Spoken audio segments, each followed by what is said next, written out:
CERVAL, Centro de Desarrollos Sistémicos, un espacio para seguir creciendo.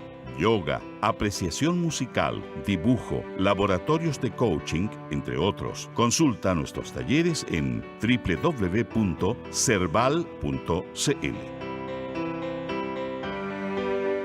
Radio Universidad de Chile indica la hora. Son las 14 horas. 1 minuto.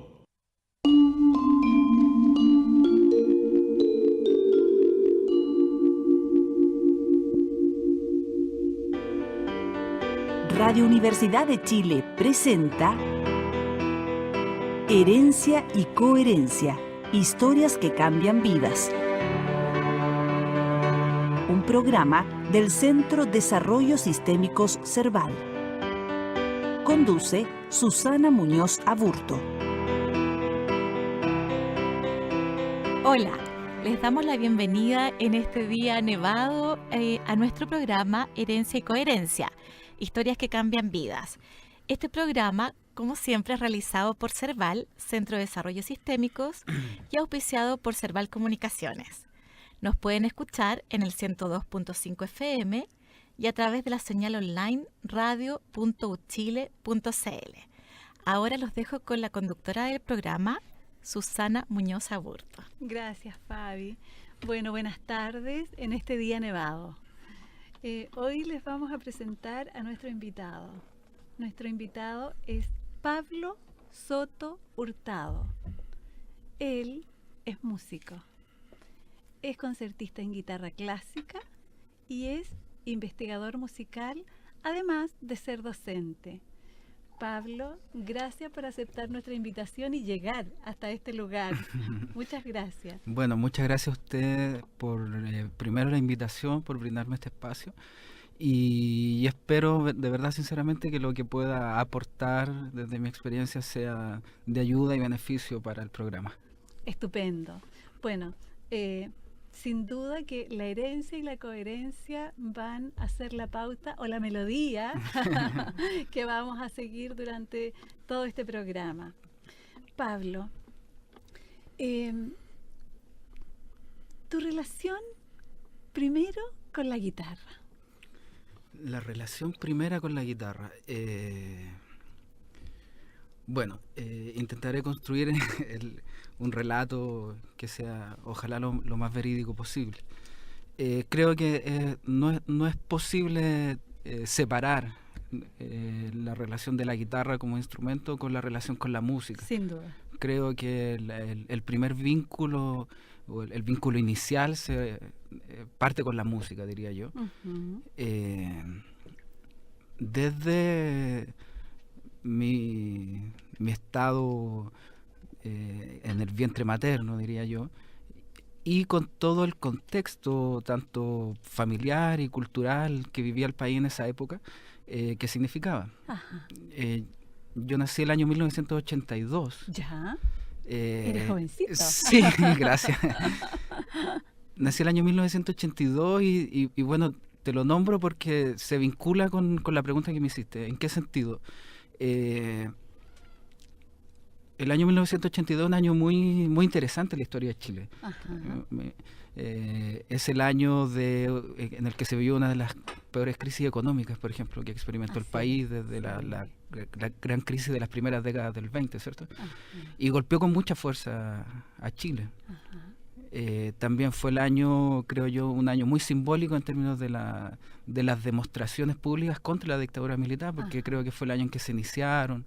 Fue un año en que se empezó a remover un poco todo este asunto, ¿cierto? Esta larga penumbra. Emerger.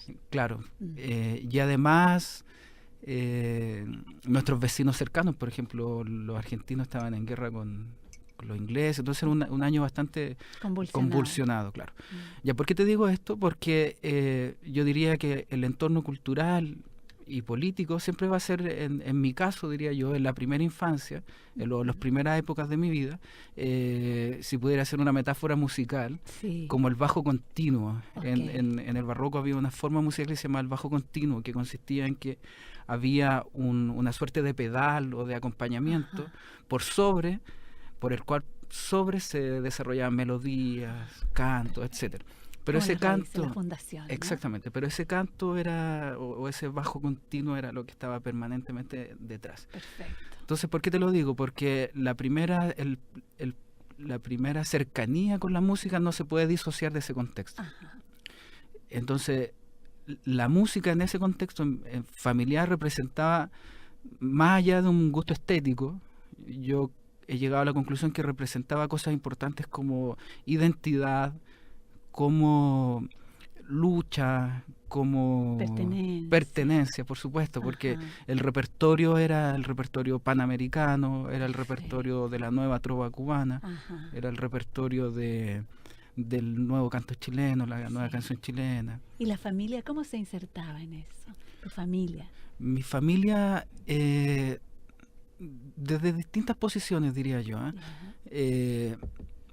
algunas con participación un poco más directa, otros con alguna participación un poco más externa, pero siempre visibilizando el contexto desde mi primera infancia. Okay. O sea, para mí siempre fue un tema. Y lo agradezco enormemente porque hace que sea como mi vínculo inicial con Chile también, que sea mi vínculo inicial con la historia. Además tú lo vinculas desde tu vivencia intrauterina. Exactamente, porque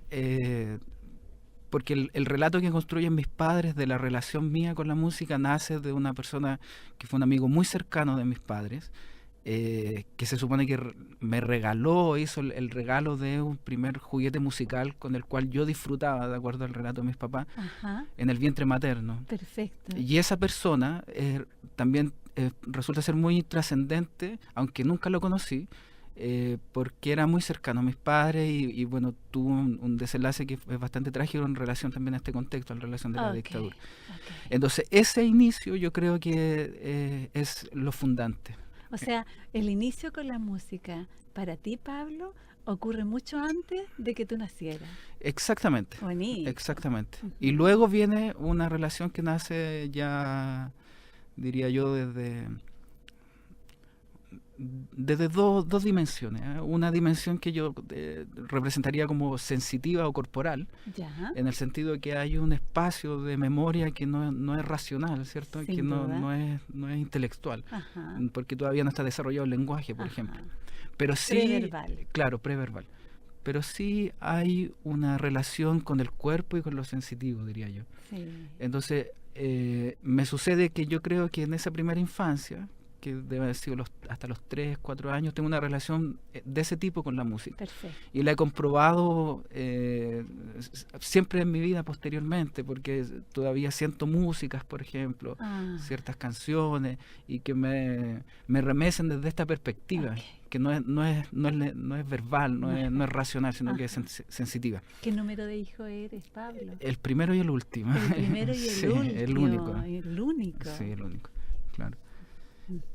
Y bueno, para concluir esa parte, y la otra tiene que ver con lo lúdico. Y aquí ya empiezan a haber ciertos recuerdos que son más concretos. Y tiene que ver con yo creo que una figura muy importante que era una amiga de mis papás, que se llama Beni o Bernardita Pereira. Bernardita Pereira, sí. Importante. Y sí, porque ella tocaba guitarra y ella trajo la guitarra a la casa, o sea, siempre formó parte de la casa, y ella también tenía una historia muy importante con el canto popular, etcétera. Entonces su guitarra estaba en mi casa cuando yo era chico, entonces yo mi recuerdo es lúdico en ese sentido, porque me recuerdo del estuche de esa guitarra, de la felpa amarilla, me recuerdo de la bolita cayendo, no sé, porque yo jugaba ahí, y el olor fundamentalmente. El olor, el aroma. El olor y el aroma, claro. Entonces, claro, respondiendo a tu pregunta, yo creo que ese sería el inicio. El inicio, el acercamiento a la música y a la guitarra. Y a la guitarra, claro. ¿Y cómo fue luego esto de ir creciendo y elegir la música como profesión, como una forma de compañía profesional? Bueno, yo diría que está marcado por varias, ¿cómo llamarlo?, dimensiones. Yo creo que lo vocacional sería uno, por supuesto, el llamado. Sí. El otro también tendría que ver con el aporte, qué es lo que uno puede dar, qué es lo que uno puede aportar. También tiene que ver con las capacidades propias, donde creo yo que mejor me puedo realizar, ¿no es cierto? Y después, posteriormente, ya en la profesión misma, en el ejercicio de la profesión, también tiene que ver con decisiones sobre intereses, decisiones sobre desarrollos profesionales, por ejemplo, etcétera. Pero retomando un poco esta historia y para seguir con la guitarra, mi primera guitarra formalmente llegaría a mis manos, yo creo que octavo básico, por ahí, no sé, yo creo que debe haber sido unos 14, 13, 14 años, claro. ¿Y cómo ocurre eso? Por mis padres, la verdad, sí, que me recuerdo una vez que leí uno de los libros que en los agradecimientos el autor agradecía a sus papás por haberles dado el instrumento, porque eso le permitió emprender el camino de la vida. Entonces, en ese sentido, yo creo que es una experiencia bastante similar. Además, mis padres también tenían una afición que yo te relaté al principio con la música, entonces había una relación muy cercana. ¿Ellos tocaban instrumentos? No, la verdad que no. Mi madre un poco, pero de una bastante amateur, diría yo. Pero sí podía expresar canciones de Violeta Parra, canciones folclóricas. Y mi padre no, la verdad que tomaba la guitarra como para improvisar ciertas cosas o jugar. Pero no, mis padres son profesores, entonces era otra línea, era diferente. La investigación musical, la ciencia. Puede ser, claro. Y de ahí se inició un camino de luces, sombras, flores, amores, desamores, como el camino que presenta la guitarra, y yo creo que como es cualquier camino que elige cualquier persona en la vida.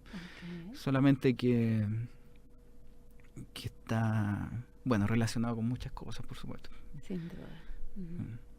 Pablo, y las luces asociadas a la realización del aprendizaje clásico. Yo creo que las luces son personales y también externas, ¿no? Yo creo que uno no puede como no considerar lo externo en términos de reconocimiento, en términos de impacto, pero sí considerar que parte de lo interno. ¿Qué es lo que quiero decir? Que las luces más importantes de la guitarra o de la música es el encuentro profundo que se tiene como en la soledad, en lo personal, con el hacer musical, diría yo. Que yo creo que eso diría que es lo más mágico de esta profesión. ¿Cómo es ese encuentro? ¿Cómo lo vivencias tú ese encuentro? Es un encuentro... Mira, yo he llegado a entenderlo como un encuentro con la belleza, diría. Pienso que cada profesión o cada ejercicio del ser humano tiene encuentros, o sea, necesariamente se encuentra con ciertas cosas. Entonces, no sé, por ejemplo, a lo mejor un religioso va a estar siempre cercano a la fe, a la espiritualidad, o a lo mejor un servidor social va a estar cercano a las personas, a la gente, a la pobreza, etcétera. En el cambio de en el caso de la música, yo diría que la relación más cercana y fundante es con la belleza. Y esa belleza es muy interesante porque primero es abstracta, por supuesto, y no necesariamente es lo bonito como lo entendemos, porque también la belleza puede ser muy fea estéticamente, ¿no? Como los artes contemporáneos, por ejemplo, o las vanguardias de las primeras décadas del siglo XX, por ejemplo. Entonces, ese encuentro con la belleza es como es muy personal, tiene que ver cómo uno busca el sonido, cuando lo encuentra, cuando se arma el rompecabezas, por ejemplo, cuando... en mi caso yo soy intérprete y no compositor. En el momento en que comprendo, por ejemplo, la intención del compositor, entonces uno se maravilla y lo observa y lo ve en su dimensión trascendente. Entonces eso es, yo diría que una de las cosas más maravillosas del ejercicio musical. Es como a propósito de lo que hablábamos hoy día el día nevado, ¿cierto? Es como sorprenderse en la mañana y ver la inmensidad de la cordillera, por ejemplo, y que se te aparece. Y que no está, y cuando uno la ve, la experimenta. Pablo, y esa luz, que es como una luz, esa luz de la comprensión de la intencionalidad del intérprete, de esta apertura, de esta belleza, habitualmente, ¿cómo ocurre? ¿Ocurre cuando estás interpretando frente a un otro? ¿Ocurre cuando estás como practicando en la técnica? ¿Cuándo ocurre Yo diría que ocurre, o al menos, bueno, que hablaría de mi caso personal. Sí, pero es el que me interesa. Mi caso personal, yo creo que surge después de mucho trabajo, la verdad.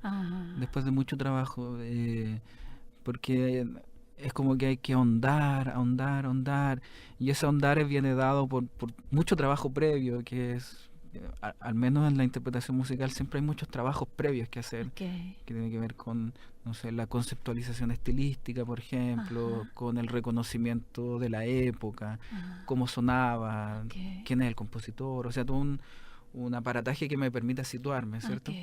Y después viene otro proceso que es, yo denominaría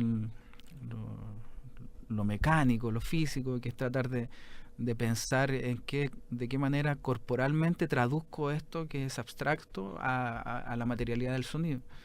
Entonces, ahí viene, claro, se mueven estos dedos aquí, este dedo lo muevo para acá. Técnico. Claro, exactamente. Y eso tiene distintos grados de dificultad dependiendo también de la pieza. Y después de todo eso, vuelve, y ahora que te lo relato, hice la conexión, llega un momento posterior en que ese nivel racional y ese nivel físico como que se extingue y se pasa como a un estado que los teóricos lo denominan como la memoria muscular, en el sentido de que uno ya no está pensando qué notas vienen, ni la posición que voy a hacer, ni en esas cosas, ni que ahora me tiene que sonar de este tipo de manera, sino que comienza como un fluir en la interpretación musical. Y eso es como a lo que aspiran algunas líneas pedagógicas de la interpretación musical. Uno puede estar en acuerdo o desacuerdo. Pero yo diría que en mi caso personal ese encuentro surge en ese momento, en el momento en que uno se desprende de estas cosas y se conecta muy profundamente con la música. Con la música, Claro. es como hacerse uno con el instrumento, con el sonido, con la historia del compositor, con la cultura, como... Exactamente. Es como Claro, tú dijiste la palabra convergencia. clave. Lo que se ocupa mucho es como hacerse uno con el instrumento. Hacerse uno con el Claro. instrumento, pero es como no solo con el instrumento, porque también con el señor que compuso la música. Claro, es que lo que pasa es que no es visto desde una perspectiva profesional, Sí. hablando, la interpretación musical no es un ejercicio de tocar como me salga, por supuesto. Por supuesto. Eso no quiere decir que hayan manifestaciones musicales en que eso es lo más importante, porque lo importante es la espontaneidad, la improvisación, Exacto. pero en el mundo musical en donde yo me inserto, eso no tiene mucha validez, ¿ya? Entonces, claro, es muy importante conocer, descubrir, investigar, para llegar a ese resultado. Perfecto. ¿Cierto? Como el hacerse uno con el instrumento. Claro. Claro. Como resonar y Claro. estar súper afinado con Exactamente. el instrumento. Y eso uno lo puede ver, o sea, siempre uno puede ver con no sé, YouTube o los videos, que uno puede llegar a dimensionar a veces viendo a los músicos que están como en ese estado de profunda conexión con el instrumento. Profunda conexión. Claro. Y ese sería como el objetivo. El objetivo, Pablo, y la belleza, ¿qué significa o qué sentido tiene la belleza para ti? En todos los ámbitos. Wow, tremenda pregunta, la verdad. Sí.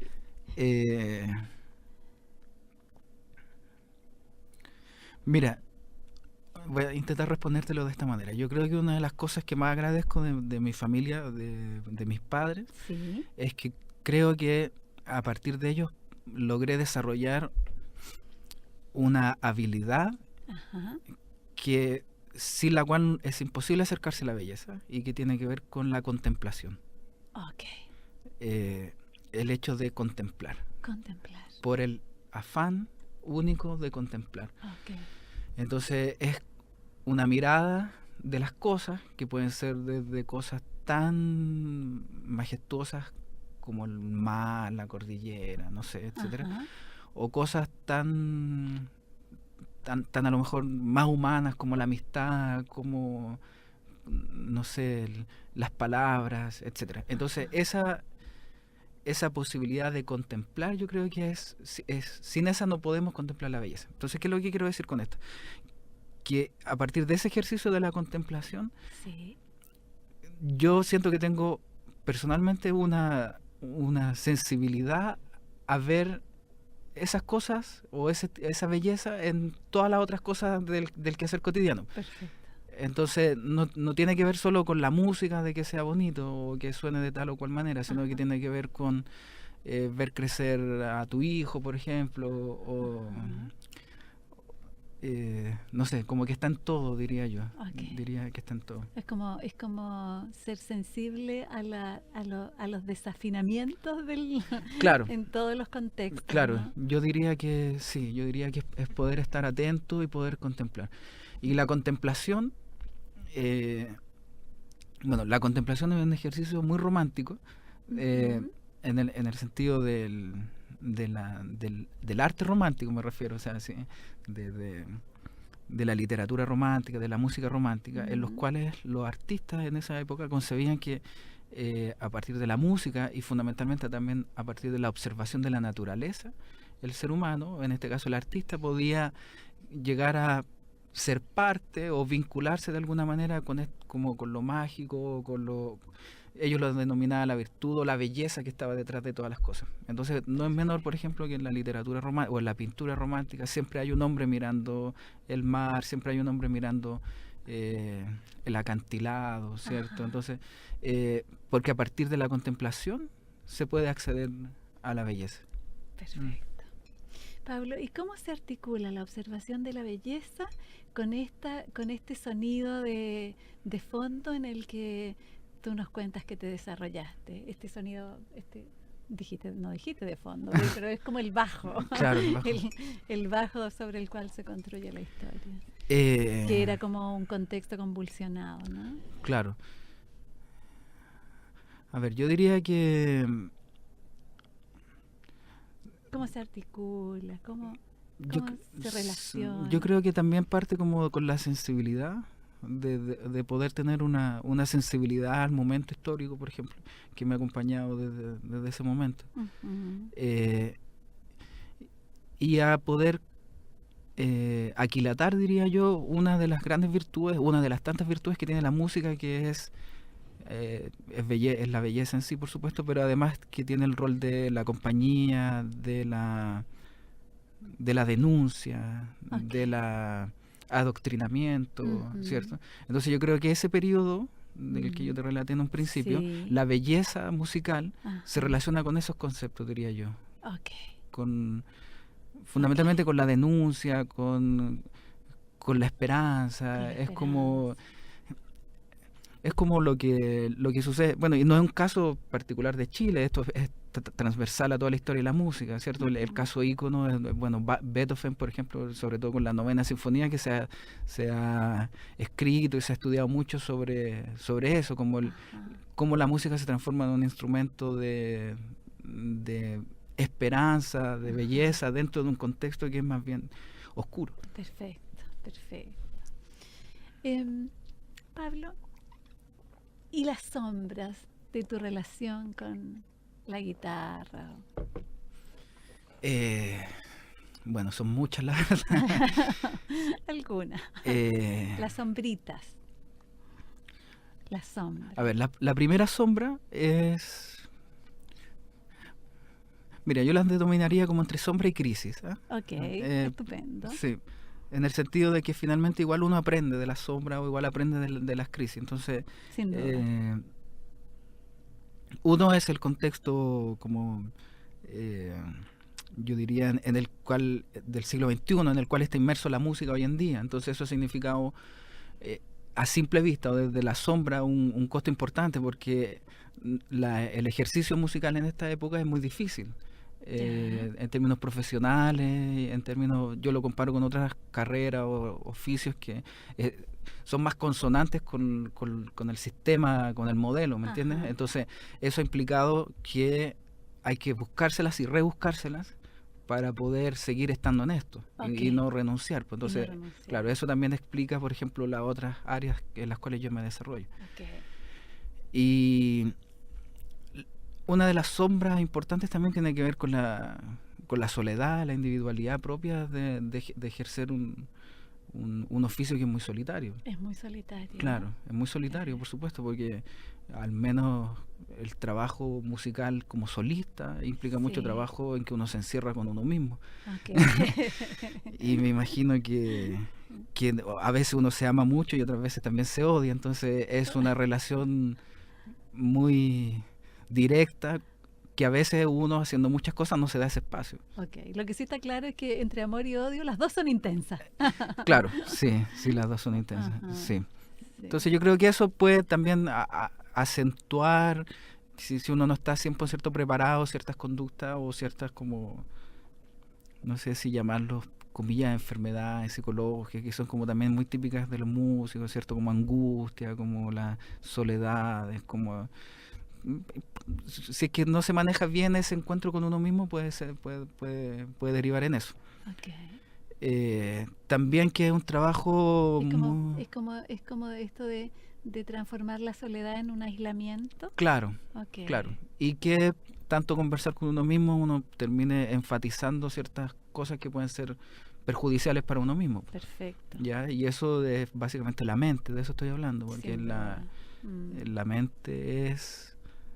Bueno, construye, ¿cierto?, nuestra visión, la realidad, y además nos acompaña mucho, pero siempre nos está diciendo, te puedes equivocar, siempre te está diciendo, mejor no lo hagas, o siempre te puede estar diciendo qué sentido tiene, como cosas así. Ajá. Desde cuestiones así hasta cuando uno sale a tocar y dice, ¿quién te va a ir a ver? Te puedes equivocar. Miedo. Claro, los miedos escénicos que son muy cercanos también a los miedos que experimentan los deportistas de alto rendimiento, que son bastante cercanos. Okay.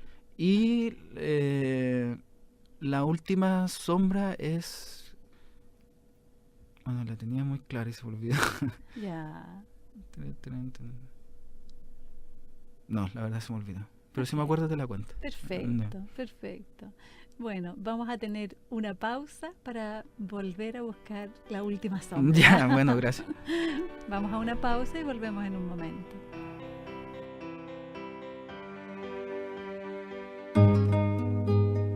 Nuestro cobre, todos los miércoles de 18 a 19 horas en el 102.5. Conozcamos la inmensa riqueza que nos ofrece el metal rojo y descubramos por qué los chilenos no gozamos de todos sus beneficios.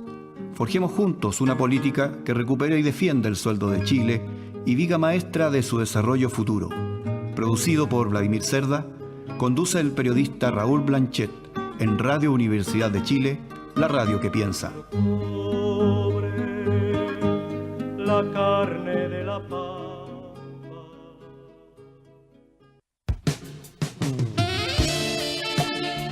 Galia Díaz y Paola Schachner te invitan los sábados a una conversación sin tabúes en un espacio de relajo y entretención, sensualidad, seducción, sexualidad, recetas afrodisíacas y mucho más.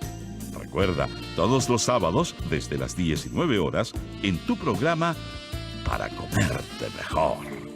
Aquí, en Radio Universidad de Chile, 102.5.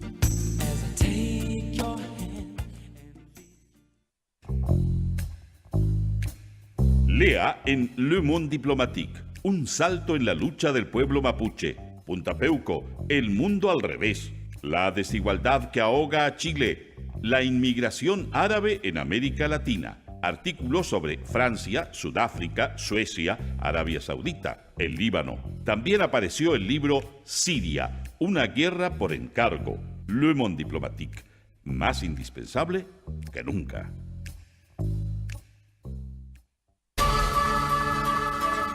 Radio Universidad de Chile te invita a escuchar todos los lunes a las 11 de la mañana Quiero ser científico y te invita a ver Ciencia para Todos en CNN Chile. Ambos programas constituyen el producto Explora CONICIT de apropiación social de ciencia y tecnología de la Facultad de Ciencias de la Universidad de Chile.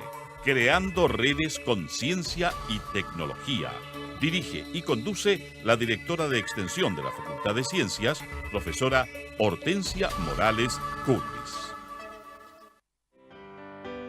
CERVAL, Centro Desarrollos Sistémicos, un espacio para seguir creciendo.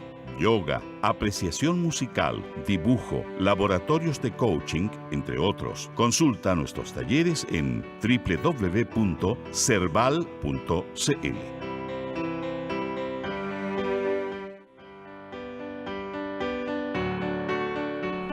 Bueno, estamos de vuelta y vamos a seguir con nuestra entrevista y vamos a preguntarle a Pablo sobre la tercera sombra. Sí. Nos quedó pendiente la tercera sombra y aquí está. ¿Cuál es la tercera Sí, sombra? que la recordamos en la pausa. Es la cercanía con el fracaso. Ok. Siento que en esta profesión uno está siempre con la cercanía al fracaso a cada momento. Ok. Porque se da siempre desde... Es un trabajo muy largo que Ya. su manifestación, por decirlo de alguna manera, es muy breve. Es muy breve. Yo siempre hago la comparación a lo que sucedía, por ejemplo, con Tomás González, que es el gimnasta ¿cierto? Sí. Que siempre me recuerdo que en las Olimpiadas de Londres del 2012 él estaba peleando por entrar a ganar una medalla o no. Ya. Pero su salto, Ajá. si uno lo cuantificaba, no duraba más de 2 segundos. Ajá. Que puede ser una eternidad para él. Claro. Y la eternidad que significaba para él toda la preparación previa y cómo se jugaba toda esa preparación en 2 segundos. Ajá. Entonces, en la música existe una cuestión que es bastante similar, ¿Qué? en el sentido de que uno puede ir a ver un concierto y uno ve 30, 40 minutos de la manifestación, Ajá. pero el trabajo previo que hay es muy grande. Entonces las posibilidades de expresar ese trabajo y los riesgos que conlleva son muy grandes. Son altísimos. Entonces uno puede sentir siempre ciertas frustraciones o estar en diálogo permanente con el fracaso, porque puede pensar, bueno, me salió mal, podría haber salido mejor, Ajá. o tanto que trabajé y no resultó. Como un crítico interno. Claro, sí, por supuesto. O sea, siempre los peores críticos se dice que son los mismos músicos, eso lo aseguro, la verdad. Por ahí estoy entendiendo que es como la disciplina y el trabajo sostenido en el arte o en determinado, bueno, en todas las profesiones u oficios, es fundante, ¿no? Sí, es lo más es relevante. Es relevante. Yo diría que sin esa condición no, yo creo que es la condición. No hay talento que se sostenga. Exactamente. Sí, Okay. sí, porque exige una disciplina. Exige una disciplina. Exige una disciplina y esa disciplina es rutinaria. Sí. Y esa disciplina va más allá de mi voluntad, o sea, de la voluntad, diría yo. Ajá. Sino que siempre tiene que haber una voluntad superior, el objetivo, la meta en donde yo quiero llegar y sobreponerme a las pequeñas voluntades chicas de todos los días, de que puedo hacer esto, de que me gustaría ir para allá, etcétera, para someterse a una disciplina un poco más estricta. Perfecto. Al menos diría yo en los momentos más importantes de la carrera, por Ok. supuesto. Bien. Pero es central, la verdad, Ajá. es central el tema de la repetición, de la práctica, del propio crecimiento, de la autoevaluación, Ajá. de la evaluación pública, etcétera. Pero sí estoy absolutamente de acuerdo. Sin disciplina y sin perseverancia, no, No. a ninguna parte. A ninguna parte. Sí. Ok. Y la familia en el amor, la nueva familia. Bueno, sí, tengo 2. Me estoy acordando de bueno, José Mesa es un astrónomo chileno Ya. que tiene un libro muy bonito, muy didáctico sobre astronomía y me acuerdo que cuando lo leí en su prólogo él agradecía a mucha gente. ¿Ya? Ok. Y hacía una comparación muy bonita porque él es astrónomo y cierto, su mundo es gigante, es el universo. Y decía al final, bueno, y agradezco mi microcosmos, Ay, porque lindo. dentro de, decía, en un mundo tan, o sea, yo vivo en el universo permanente, pero sin un microcosmos yo no podría hacer nada de esto. Bonito. Entonces yo me considero que en este momento tengo 2 microcosmos, que es un microcosmo inicial, que serían mis padres, Ok. y el microcosmo que yo fundo, que yo decido en base al amor, ¿cierto? Que es mi familia actual, por la que Ok. compongo ahora. Ajá. Claro. ¿Y de quiénes se componen tu familia? En este actual? momento Tu mi microcosmo nuclear. en este momento mi microcosmo somos 3. Rafael, que es mi hijo, que tiene 2 años un poquito más de 2 años 3, y mi señora Francisca, que ella es fonoaudióloga. Fonoaudióloga, Sí. Imagínate cómo se articula Sí. el Sí. sonido con la audición. Sí. Lindo. Así que ellos me sostienen, ellos son, bueno, todo en verdad en estos momentos. Sí. Pablo, ¿y la investigación musical? ¿Cómo surge? ¿Qué es la investigación musical? Bueno, es un tema muy, muy interesante. Surge, para ser 100% verídico, surge a partir de estas crisis de sombras que yo te relaté en un principio, porque uno va experimentando dentro del camino de la música, se van presentando siempre circunstancias. Hay un momento en que uno está estudiando y es feliz tocando 7 horas todo el día, pero después uno viaja, después conoce otras cosas, después tiene otros proyectos. Entonces hay que sacar de una u otra manera réditos y profesionalizar esa práctica, porque puede quedar, aunque yo me la tome de la manera más profesional, puede quedar siendo un hobby, por ejemplo, y a lo mejor puedo terminar haciendo inclusive otra cosa. Okay. Ya, ¿qué es lo que quiero decir con esto? Es que yo, después de un viaje que tuvimos con Francisca, yo volví a Chile y me encontré con una crisis importante, porque todo lo que había aprendido, todo lo que yo sabía, sentía que no tenía espacio. Y no hablo solo por mí, sino que es una constante, casi todos los músicos que viajan y vuelven. Entonces la inserción en el medio fue muy, muy difícil, la verdad, muy difícil. Compleja, claro. Entonces yo pensé que, siendo muy, muy práctico, había que diversificar la oferta, como lo llamo yo. Ya. Pero no desde el afán únicamente de la profesionalización, sino también haciendo eco de otra de mis vocaciones muy importantes que he tenido desde siempre, que es esta de la inquietud, la indagación, el preguntarme, el leer. La curiosidad, claro. Entonces, que siempre me ha acompañado desde una perspectiva muy amateur, en el sentido de que siempre fui un ávido lector, siempre leí mucho. Entonces siempre había una parte ahí que yo sentía que estaba como subterránea y que a lo mejor en algún momento iba a explotar. Claro. Entonces en ese sentido se dio la oportunidad de volcar todas esas semillas que había plantado a lo largo de la vida, ¿cierto? A partir de la investigación musical, y se me abrió un mundo, la verdad, que es hermoso, maravilloso, el cual me tiene apasionado, pero de una manera muy grande, muy grande. Genial. Sí. ¿Y cuál es el objeto de tu investigación? Sé que la música, pero claro. ¿de qué manera? Claro. Mi investigación se basa o se inscribe dentro de la línea de investigación musical o musicología, ¿ya? Y tiene una línea de investigación que es histórica, es pura y dura histórica, con uso de fuentes, relatos, entrevistas, etcétera. ¿Ya? Mi tema de investigación es la técnica, modelos técnicos de ejecución de la guitarra clásica en el siglo XX, ¿ya? Y cómo esos modelos se aplicaron en el medio institucional chileno. Ya. Esa es la investigación. ¿Y cómo se ha aplicado? Bueno, justamente en ese momento estoy. Parto de una reflexión muy grande sobre... A ver, a mí antes que el caso chileno, lo que me interesaba era el problema de la técnica. Ya. Eso era como lo que a mí me motivaba. Okay. En el sentido que también lo articulo con lo anterior que te decía, esto de la contemplación, etcétera. Sí. Porque siempre me ha parecido sorprendente siempre he admirado con mucha contemplación la capacidad que tiene el ser humano de hacer cosas. Sí. Desde toda índole. Soy un fan, un admirador tremendo de las cosas increíbles que hemos llegado a hacer como especie, podría decirse. Okay. Entonces siempre he tenido ese cuestionamiento sobre cómo se hace, por qué se hace, etcétera. Entonces, de ahí yo lo vinculo a la técnica, ¿cierto? Que he llegado a conclusiones como que es una forma de pensar, ¿cierto? Una acción, en este caso una forma de pensar la interpretación musical. Perfecto. ¿Ya?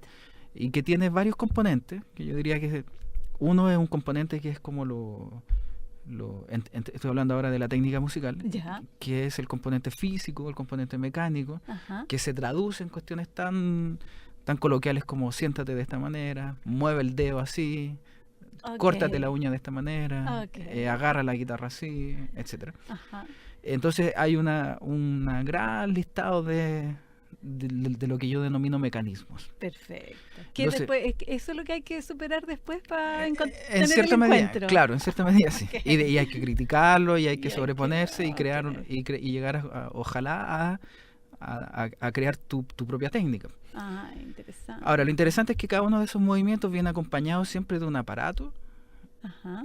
que es discursivo y es ideológico. Ya. ¿En qué sentido? ¿De qué manera yo justifico que el dedo se tiene que mover de esa manera? Ok. Entonces, dentro de la historia de la música, las justificaciones son muy variadas. Muy variadas. Entonces ahí uno puede entrar a picar y de repente se llega a cosas que son bastante sorprendentes.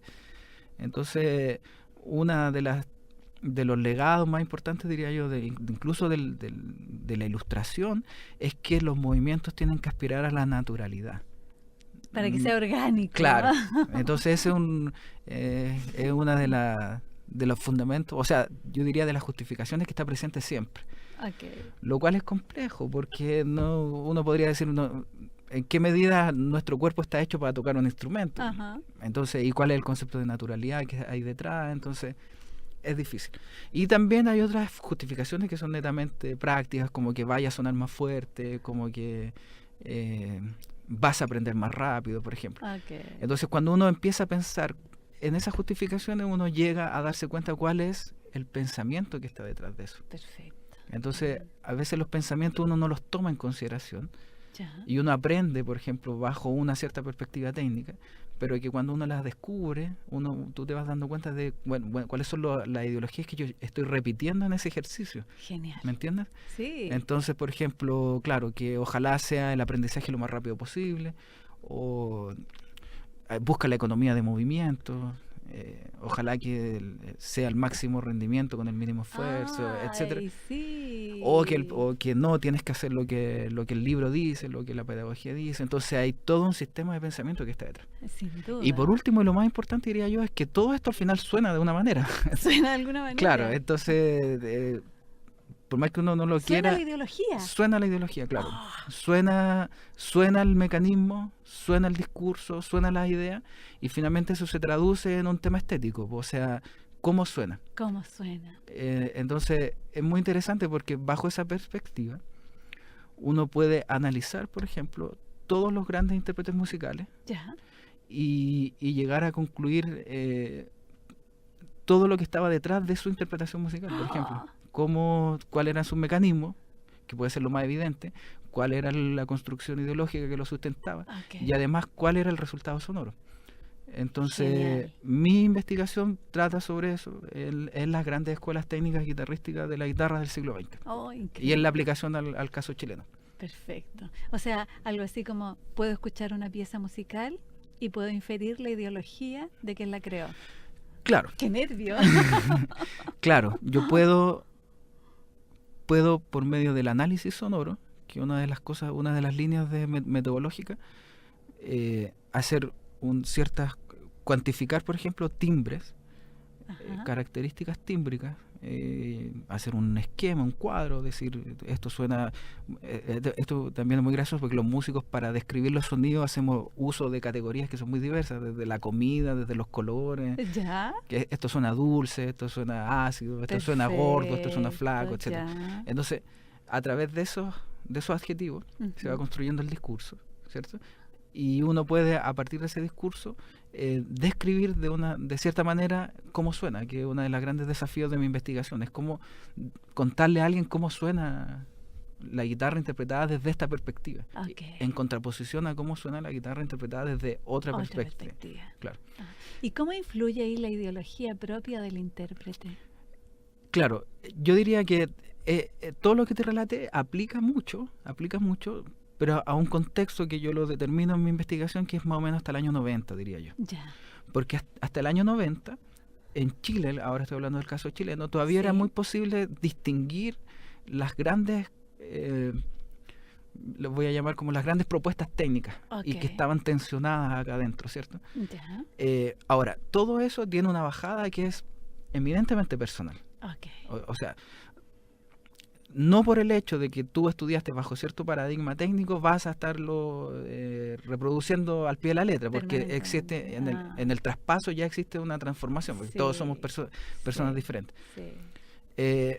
Entonces uno recibe eso, y yo creo que ahí está el punto importante, no como un antecedente final, sino como el antecedente inicial, porque es como donde uno donde uno estudia cuáles son los lugares, las ideas que te entregan para poder construir tu educación musical. Perfecto.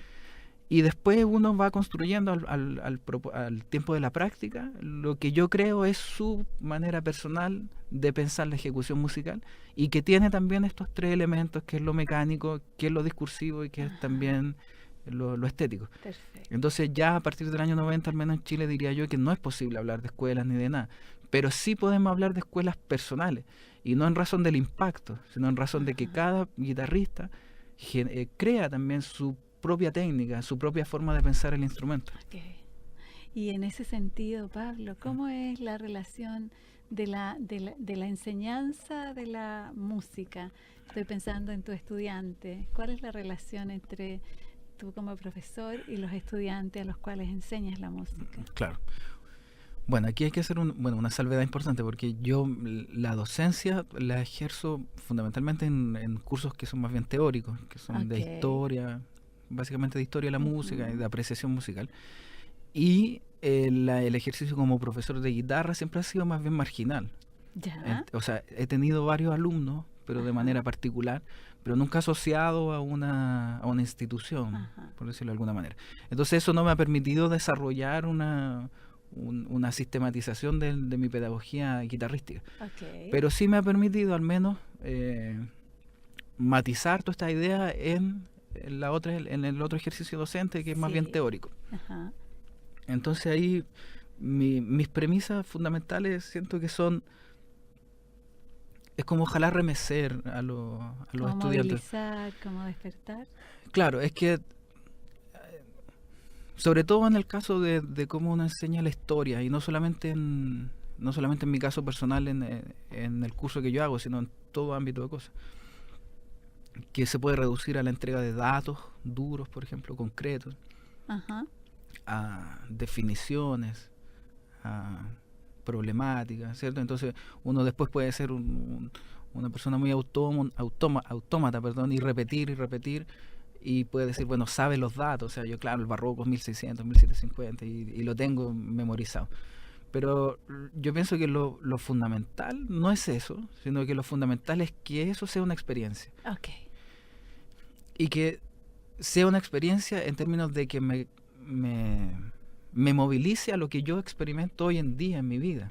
Porque yo creo que una de las cosas maravillosas que tiene la historia es que no es pasado, sino que es presente permanente. Entonces todas las discusiones, todas las peleas que tuvieron todos nuestros antepasados, nuestros artistas, son las mismas que tenemos hoy en día, solamente que están matizadas y son diferentes. Pero son las mismas básicamente. Entonces uno puede hacer el ejercicio de vincular problemáticas históricas de, no sé, 3 siglos pasados, con cosas que son muy cotidianas, de las noticias, del deporte, de tu vida personal, etcétera. Entonces, yo trato de que eso haga eco en ese sentido. Entonces, no me importa tanto que sean datos duros, porque creo que los datos duros sirven en cierta instancia, sino que lo que me importa es que genere una experiencia.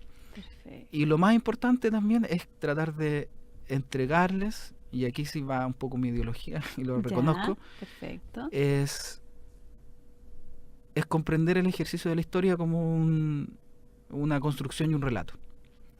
Entonces, cuando uno no está cerca como de ese marco teórico, por decirlo de alguna manera, uno cree que la historia está dada o viene escrita ya y no hay una mayor discusión sobre eso.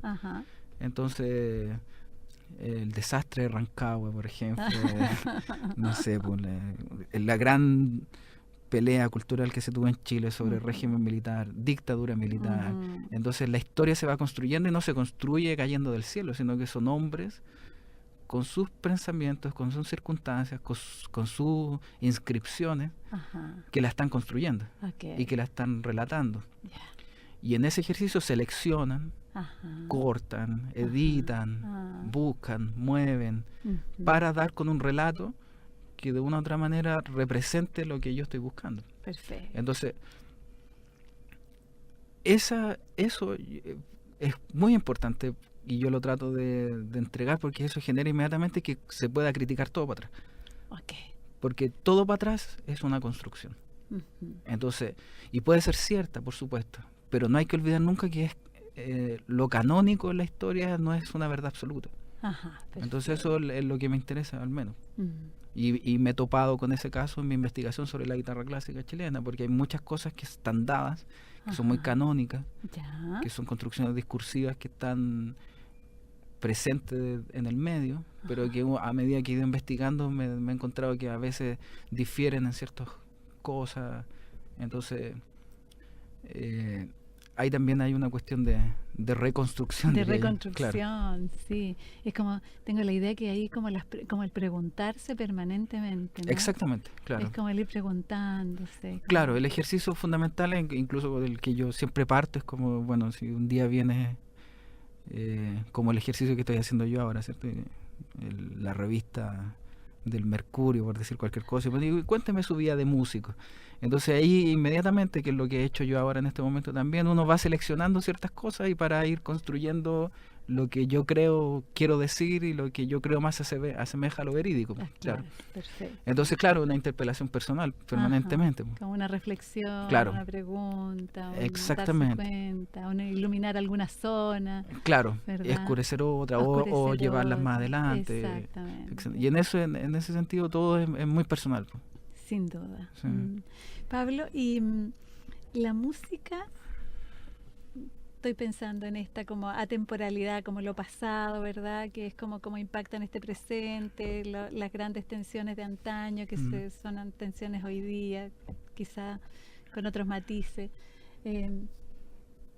La construcción de los sueños tendrá que ver con la construcción de estos relatos y pensando como en tiempos venideros.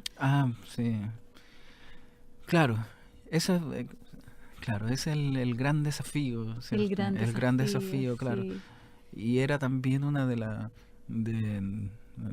los temores que tenía y te lo reconozco también porque me sentía que era muy joven como en relación a poder exponer mi experiencia y todo eso, porque siento que todavía estoy iniciando todo este camino, entonces tampoco soy una eminencia en nada, es más bien una experiencia personal. Entonces, claro, si lo pienso desde la perspectiva del pasado, siempre me ha gustado esta analogía que hay entre cómo hay diversas culturas, sobre todo diversas culturas entienden el asunto temporal, ¿cierto? Del tiempo. Nosotros estamos más bien inscritos en una línea horizontal, ¿cierto? Que va hacia adelante, es del progreso, que siempre uno va construyendo, siempre tiene que ir creciendo, siempre tiene que ir, siempre va hacia adelante. Avanzando, claro.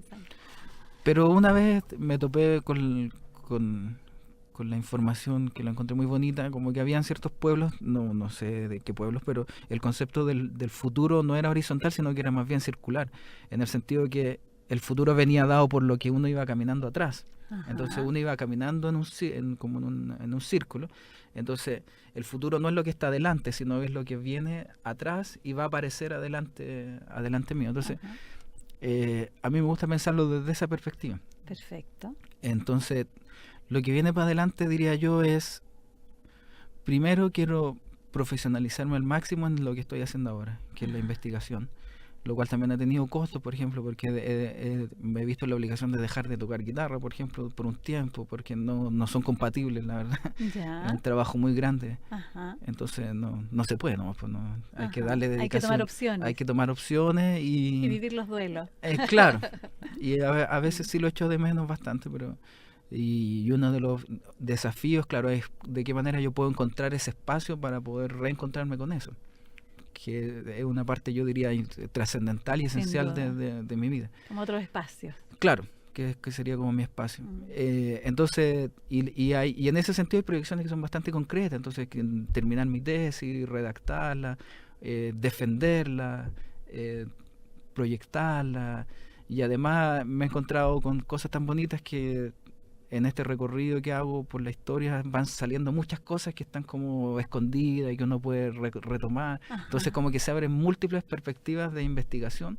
Perfecto. Que están esperando ahí para seguir, para ser descubiertas, diría yo. Para ser descubiertas. Sí. Claro. El retomar, ¿cierto?, la guitarra clásica y en términos profesionales yo creo que sería básicamente eso serían como los sueños. Y en términos personales con tu familia nuclear. En términos personales yo diría que ¿qué dice la historia previa escrita para tus cachorros? yo creo que en términos familiares diría yo que, o en términos personales, estamos en un momento de extremada profesionalización. Ajá. En mi microcosmos con Francisca y Rafael, en el sentido de que estamos trabajando duro para conseguir cosas, para crecer, para desarrollarnos profesionalmente. ¿Y qué esperarías para Rafael a propósito de la música? Bueno, mira, me acuerdo una vez que escuché a Joe Vasconcelos, ¿Ya? una entrevista que le hablaban le preguntaban por su hijo. Entonces, Ya. escuchando la radio, me quedé escuchando y entonces le preguntaban por su hijo. Y entonces la periodista le decía, me imagino que su hijo debe ser muy hippie y todo. Y ella, claro. Y yo decía, no, al contrario. Me decía, absolutamente lo opuesto a mí. Pero para mí, decía yo Vasconcelos, lo central es la observación. Entonces, observar al hijo, o observar cuáles son las inclinaciones, los caracteres, las necesidades, los déficits, y ojalá nunca perder la distancia de la observación para que me permita, ojalá, ir fomentando las cosas positivas, podando las cosas negativas y incentivando también los intereses. Ajá. Entonces, en términos de intereses, siento que Rafael tiene un interés impresionante por la música. Ya. Y en esto, aunque lo voy a decir, pero no va a sonar, pero trato de ser lo más objetivo como músico, de observarlo a él. Ajá. Pero tiene desarrolladas ya muchas habilidades que son muy interesantes, de repetición. Al menos tiene, si es que se quisiera dedicar a esto, siento que tiene las condiciones, cumple con las aptitudes que son necesarias para la música. Que Ok. diría yo que una es la repetición, Ya. porque puede escuchar una canción 10 veces Ya. y la aprende y la repite y mejora en su interpretación porque toca batería. Toca batería. Segundo, vibra. Ok. Segundo, vibra. Y es una cuestión corporal. Ajá. Y tercero, porque lo acompaña. Ok. Siento que lo acompaña el viaje cuando anda en auto. Ajá. Tiene una cercanía importante con la música. Y con el ritmo pareciera ser, ¿no? Claro, es el elemento primero de la El música con primero. el ser humano. Claro. Ok. Entonces, bueno, el ritmo Ujú. nos acompañará. Te agradezco, Pablo, esta entrevista y en este momento estamos cerrando. Ya. Muchas gracias. Bueno. Y gracias a nuestro Radio Escucha por este programa. Radio Universidad de Chile presentó Herencia y Coherencia, historias que cambian vidas. Un programa del Centro Desarrollos Sistémicos Cerval.